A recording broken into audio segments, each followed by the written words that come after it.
Hello students, welcome to my YouTube channel maths idol. Myself doctor Kavita Gupta. बच्चों, ये मेरा uniform convergence वाला chapter चल रहा है, जिसमें मैं आज आपको uniform convergence of series of function बताऊंगी क्या होता है, और कॉशीज प्रिंसिपल क्या होता है यूनिफॉर्म कन्वर्जेंस का, वो बताऊंगी। सो लेट अस स्टार्ट बच्चों। देखो बेटा, uniform convergence of sequence of function आप सीख चुके हैं।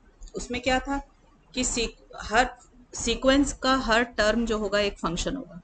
आज आप सीखेंगे uniform convergence of a series of function.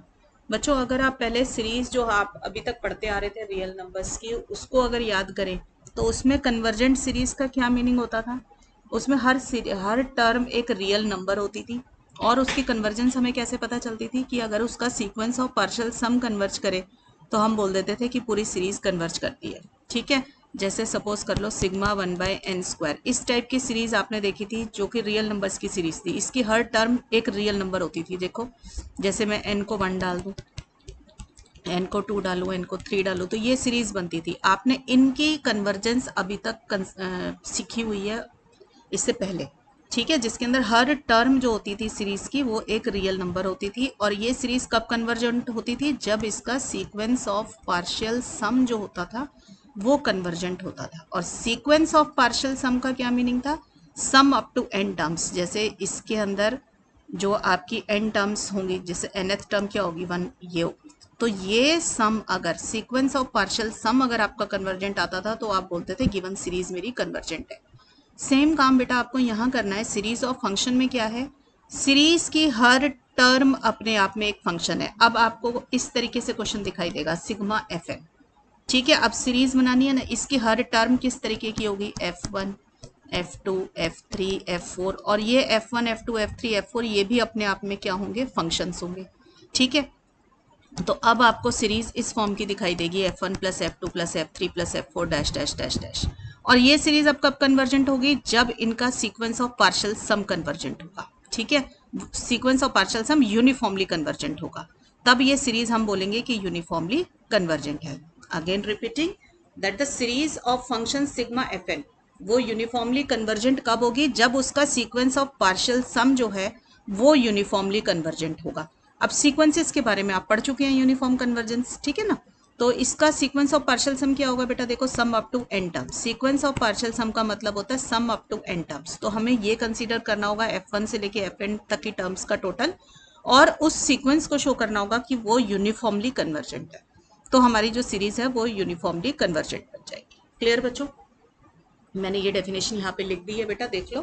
तो अच्छा, सीक्वेंस ऑफ पार्शियल सम को कन्वर्जेंट शो करने का क्या मीनिंग हो गया, अगर डेफिनेशन लगाएं तो देखो, a series of function sigma f n converges uniformly to f on a b if for epsilon greater than 0 and for all x belonging to a b. आप सबको मालूम है कि जब हम बात यूनिफॉर्म कन्वर्जेंस की करते हैं तो जो हमारा पॉजिटिव इंटीजर m होगा that will work for all x.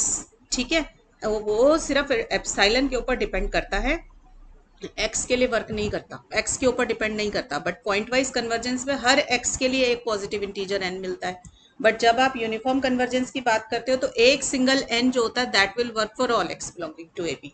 तो वही डेफिनेशन मैंने यहाँ पे लिखी है, there exist a positive integer n depending on epsilon but not on x such that for all x belonging to a b. ये जो है टर्म देखो, ये कहाँ से आई है, F1x plus F2x plus Fnx। ये जो हिस्सा है ना, F1x plus F2x plus Fnx, ये है मेरा SNX, मतलब सीक्वेंस ऑफ पार्शियल सम, यानी कि sum up to n terms. ठीक है, और वो किस पे कन्वर्ज करना चाहिए, जो आपकी यूनिफॉर्म लिमिट आ रही होगी मेरी, तो minus Fx less than epsilon for all n greater than equal to n आ जाएगा। ठीक है बेटा, तो इसके अंदर हमारा एक तरीके से ये क्या बन गया, limit n tends to infinity SNX जो है आपका वो Fx आना चाहिए। ये मुझे प्रूफ करना होगा, and this should hold for all x, right. तो ये डेफिनेशन थी बेटा कि सीरीज कब यूनिफॉर्मली कन्वर्जेंट होती है। तो एक बहुत ही इंपॉर्टेंट प्रिंसिपल होता है हमारे पास, Cauchy's general principle of uniform convergence. बेटा ये सीक्वेंसेस ऑफ फंक्शन के लिए भी है और सीरीज ऑफ फंक्शन के लिए भी है। पहले मैं आपको सीक्वेंस ऑफ फंक्शन के लिए बता देती हूँ, फिर सीरीज ऑफ फंक्शन के लिए बता दूंगी। ठीक है, तो देखो, a sequence of function this defined on a b is uniformly convergent on a b. I F F लिखने का मतलब होता है इफ एंड ओनली इफ, मतलब कन्वर्स भी ट्रू है For each epsilon greater than 0, there exists a positive integer m such that this f of n plus px minus fx is less than epsilon for all n greater than equal to m and for all p नहीं, p greater than equal to 1. मतलब देखो p की value डालोगे यहाँ पे 1 डालोगे तो f of n plus 1 आ जाएगा, p की वैल्यू 2 डालोगे तो f of n plus 2 आ जाएगा for all x belonging to a b. Clear है बच्चों? तो देखो जरा इसको कैसे प्रूफ करेंगे हम बच्चों. ये ना जनरली क्वेश्चंस प्रूफ करने में इतना काम नहीं आता जितना थ्योरम्स को प्रूफ करने में खुद ये काम आ जाता है. तो इसको तो ऐसे एज इट इज इसका प्रूफ भी आ जाता है एग्जाम में करना. ठीक है, तो देखो सबसे पहले बेटा मैंने मान लिया कि मेरा जो f n sequence of function है वो यूनिफॉर्मली कन्वर्जेंट है. ठीक है, अगर वो यूनिफॉर्मली कन्वर्जेंट है तो उसके ऊपर यूनिफॉर्म कन्वर्जेंस की डेफिनेशन आप लगा सकते हो. तो हमारी यूनिफॉर्म कन्वर्जेंस की डेफिनेशन क्या कहती है कि given epsilon greater than 0 there exist a positive integer m such that यही आएगा आपका f n x minus f x less than epsilon. मैंने एप्सिलॉन को एप्सिलॉन बाय 2 ले लिया for all n greater than equal to m and this should hold for all x belonging to a b. अब ये बात तो सब बच्चों को समझ आ चुकी है कि यूनिफॉर्म कन्वर्जेंस में जो आपका पॉजिटिव इंटीजर m होगा that will work for all x. हर एक उसके लिए हमें अलग अलग x की जरूरत अब नहीं है. पॉइंट वाइज कन्वर्जेंस होता तो to each x belonging to a b लिखते हम कि हमारे को एक पॉजिटिव इंटीजर m मिल रहा है. ठीक है, तो टू ईच आ जाता उसके अंदर वर्ड स्टार्टिंग में. अब यहाँ पे यूनिफॉर्म कन्वर्जेंस थी तो हमने लास्ट में लिख दिया फॉर ऑल एक्स. क्लियर हो गई बच्चों यहाँ तक बात? ठीक, एक मिनट थोड़ा सा इसको ठीक करो. यहाँ पे एफ एन एक्स आएगा, right, f n plus p x minus f n x. चलिए अब आगे देखो बच्चों, इसके अंदर अब आगे क्या आएगा हमारे पास. ये हमने पहले यूनिफॉर्म कन्वर्जेंस की डेफिनेशन लिख दी. अब इसके अंदर हम क्या करेंगे, देखो if it is true for all n greater than equal to m. तो सपोज कर लीजिए मैंने एन को एन प्लस पी ले लिया तो इन पर्टिकुलर वो n equal to n plus p के लिए भी होल्ड करेगा. ठीक है, तो मैंने यहाँ पे लिख भी दिया पी ग्रेटर देन 1.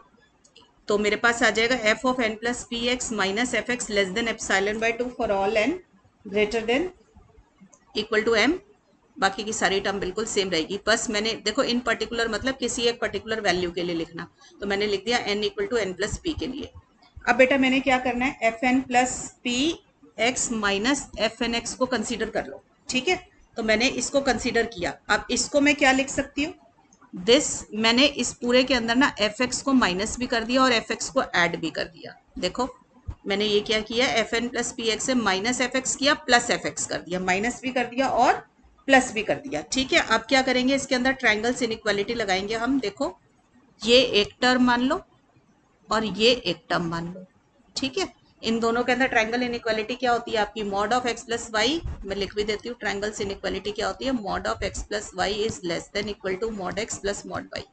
ठीक है, जब मॉड दोनों टर्म्स के साथ अलग अलग होता है तो लेस का साइन बना लेता है. तो हमारा ये लेस का साइन बन गया, तो लेस के साइन में आ गया mod of f n plus p x minus f x plus f n x minus f x आ जाएगा. ठीक है बच्चों, यहाँ पे एफ एक्स आएगा. क्लियर?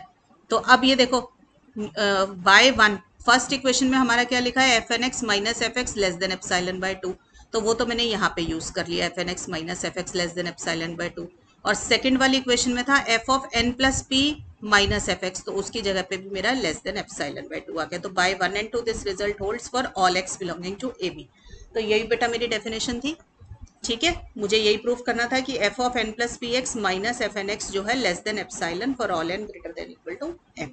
तो मेरा एक पार्ट तो बेटा प्रूफ हो गया यहाँ पे. अब हम सेकंड पार्ट इसका प्रूफ करेंगे कन्वर्स. ठीक है, तो कन्वर्स में हमने ले लिया कि जो गिवन स्टेटमेंट है वो हमारी होल्ड करती है. ये f n plus p x minus f n x less than epsilon ये होल्ड करता है.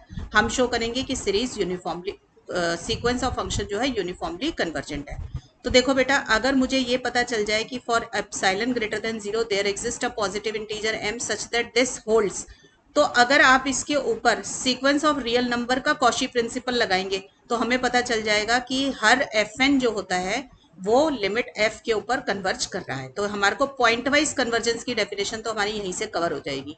हमें सिर्फ यूनिफॉर्म कन्वर्जेंस की प्रूफ करनी है. देखो बेटा, पॉइंट वाइज हो तो हमेशा फॉर ईच एक्स आ जाता है. ठीक है ना, कि हर एक्स के लिए अलग अलग आ गया. और अगर यूनिफॉर्म कन्वर्जेंस होता है तो फॉर ऑल एक्स आ जाता है कि एक ही चीज फॉर ऑल एक्स आपका जो है होल्ड कर रही है. ठीक है बच्चों, तो मैंने यहाँ से ये जो कॉशी प्रिंसिपल मुझे दे रखी थी स्टेटमेंट, अब इसको माना कि ये मेरी होल्ड करती है, तो मुझे प्रूव करना यूनिफॉर्मली कन्वर्जेंट है। तो पहले तो मैंने कॉशी प्रिंसिपल रियल नंबर्स वाला लगा के ये दिखा दिया कि ये पॉइंट वाइज कन्वर्जेंस है इसकी, ठीक है। अब देखो हम शो करेंगे कि f n converges to f uniformly. तो देखो let epsilon greater than 0 be given. आपको ये स्टेटमेंट तो गिवन ही है, f n plus p minus f n x less than epsilon, ठीक है। अब देखो इसको मैं कैसे लिख सकती हूँ, अगर मॉड से बाहर निकालूंगी तो mod of f n plus p x, ये sorry f n plus p x less than this और दिस आ जाएगा। सबको पता है ये मॉड की प्रॉपर्टी है। देखो इधर mod of x minus L less than epsilon हो तो इसका क्या मतलब होता है, x is lying between L minus epsilon and L plus epsilon.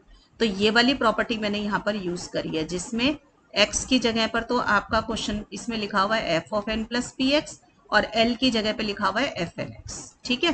तो ये वाली प्रॉपर्टी मैंने यहाँ पे यूज करी है मॉड की।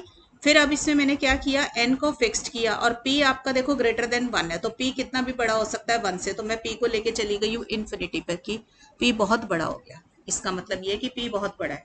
तो आपका ये क्या होगा, देखो p अगर इन्फिनिटी पे चला जाएगा तो ये जितने भी होंगे एफ एन प्लस पी ये कहाँ जाएंगे, f पे चले जाएंगे, क्योंकि हम शो कर चुके हैं कि पॉइंट वाइज कन्वर्जेंस है इनकी, ठीक है ना। तो फॉर लार्ज p इनका बिहेवियर क्या हो जाएगा, f की तरह हो जाएगा। तो इस एफ एन प्लस पी की जगह पे मैंने क्या लिख दिया, एफ एक्स लिख दिया, ठीक है। और f ये बाकी की टर्म्स सेम की सेम रह गई।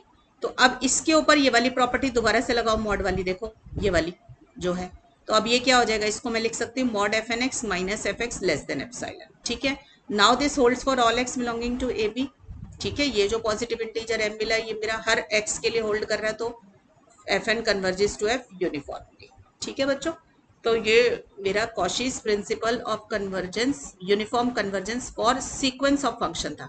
सेम तरीके से बेटा अब हम सीरीज के लिए काम करेंगे कि Cauchy's criteria for uniform convergence of series of function के लिए करेंगे। तो देखो इसकी स्टेटमेंट भी बिल्कुल सेम ही तरीके से चलेगी कि a series of function sigma n defined on the interval AB converges uniformly on AB if and only if for each epsilon greater than 0 and for all x belonging to AB there exists a positive integer m such that this holds। देखो बेटा इसमें क्यों फर्क पड़ जाता है हमारे पास, क्योंकि हमारी जो सीरीज की टर्म्स होती है उनमें खुद में प्लस साइन होता है। तो जब आप f n plus p x minus f n x करेंगे तो उसके अंदर से अपने आप ही आपकी एन टर्म्स जो होंगी शुरू की माइनस हो जाएगी, ठीक है ना। एन टर्म्स माइनस होकर आगे की बच जाएंगी एन प्लस वन से लेके एन प्लस पी तक, इसलिए इसमें कॉशी की जो टर्म होती है वो इस तरीके से आ जाती है। तो f of n plus one x plus f n plus two x ये जो पूरी टर्म है मॉड के अंदर, इसको शो करना है less than epsilon for all n greater than equal to m where p is also greater than equal to m. तो देखो बेटा ये जो आती है ना दोनों थ्योरम्स प्रूफ के लिए आती है जनरली, तो हमने इसका proof if and only if में करना है। तो देखो मैंने क्या किया, let sigma n is uniformly convergent on a b. यहाँ पे ध्यान देना बेटा मेरा ये जो है मैंने इसके ऊपर ये वाला सिंबल लगाया हुआ है। इस सिंबल का मतलब होता है इफ एंड ओनली इफ, तो मतलब कन्वर्स भी साथ के साथ प्रूफ होता जा रहा है, ठीक है। तो मुझे अलग से प्रूफ नहीं करना पड़ेगा, राइट। तो मैंने माना कि ये जो है सीरीज यूनिफॉर्मली कन्वर्जेंट है, तो इसका जो सीक्वेंस ऑफ पार्शियल सम होगा वो भी यूनिफॉर्मली कन्वर्जेंट होगा। यही डेफिनेशन थी अभी आपको सिखाया कि एक सीरीज कब यूनिफॉर्मली कन्वर्जेंट होती है, जब उसका sequence of partial sum uniformly convergent होता है। तो sequence of partial sum uniformly convergent है आपका, ठीक है। तो हमारे पास सीक्वेंस और Cauchy's principle of uniform convergence of sequence of function जो अभी अभी आपको ऊपर पढ़ाया मैंने, वो क्या कहता है, आपने अभी यही देखा था ना, f of n plus p x minus f n x. अब एफ की जगह मैंने एस कर दिया क्योंकि सीक्वेंस ऑफ पार्शियल सम को हम एस से नोट करते हैं। तो जो थ्योरम आपको मैंने ऊपर प्रूफ कराई उसका इस्तेमाल कर लिया डायरेक्ट। तो f s of n plus p x minus s n x less than epsilon आ गया for all n greater than equal to m, p greater than 1 and for all x. अब ये देखो s n plus p x और s n x होता क्या है, इधर देखो s n plus p x मतलब sequence of partial sum up to n plus p terms, यही मीनिंग होगा। तो मेरी n plus p terms add हो जाएंगी, देखो f one x plus f two x plus f n x, n के बाद क्या आएगा n plus one n plus two और एन प्लस पी, तो एन प्लस पी तक की टर्म्स ऐड हो गई। जब मैंने एस एन एक्स बोला तो sum up to n terms आएगा, तो f one plus f one x plus f two x ये कब तक आ जाएगा, एन टर्म्स तक आ जाएगा, ठीक है। अब इन दोनों को माइनस करो, जब माइनस करोगे तो आप देख रहे हो सारी की सारी ये जो f1 से लेके fn तक की टर्म्स है ये तो नीचे वाले से कैंसिल हो जाएंगी, सिर्फ ये बच जाएंगी f of n plus P से लेके 1 से लेके f of n plus p तक की टर्म्स बच जाएंगी। तो हमारी ये टर्म्स बच गई, ठीक है। तो मैंने इसको ऊपर मॉड के अंदर देखो, स्टार के अंदर क्या लिखा, ए में क्या लिखा था, mod of this term is less than epsilon. तो इस टर्म को मैंने निकाल लिया, इसको मॉड के अंदर रख दिया हमने, ये रख दिया। तो यही हमें प्रूफ करना था, ठीक है। तो हमारा सारा आंसर ये इफ एंड ओनली इफ में चल रहा था, तो इसलिए मुझे कन्वर्स प्रूफ करने की जरूरत नहीं पड़ी, मेरा आंसर डायरेक्ट निकल आया यहाँ पे, ठीक है बच्चों। So this is all about Cauchy's principle. बच्चों ये लेक्चर में मैंने आपको क्वेश्चन कोई नहीं कराया, क्योंकि ये जनरली कॉशी प्रिंसिपल जो होता है ना, थ्योरम्स को प्रूफ करने में काम आता है, और जनरली खुद इसका भी प्रूफ आ जाता है एग्जाम के अंदर। तो बेटा इसको प्रूफ के फॉर्म में कर लेना क्वेश्चन, ठीक है बच्चों। टिल देन बच्चों पढ़ाई करते रहें, ऑल द बेस्ट।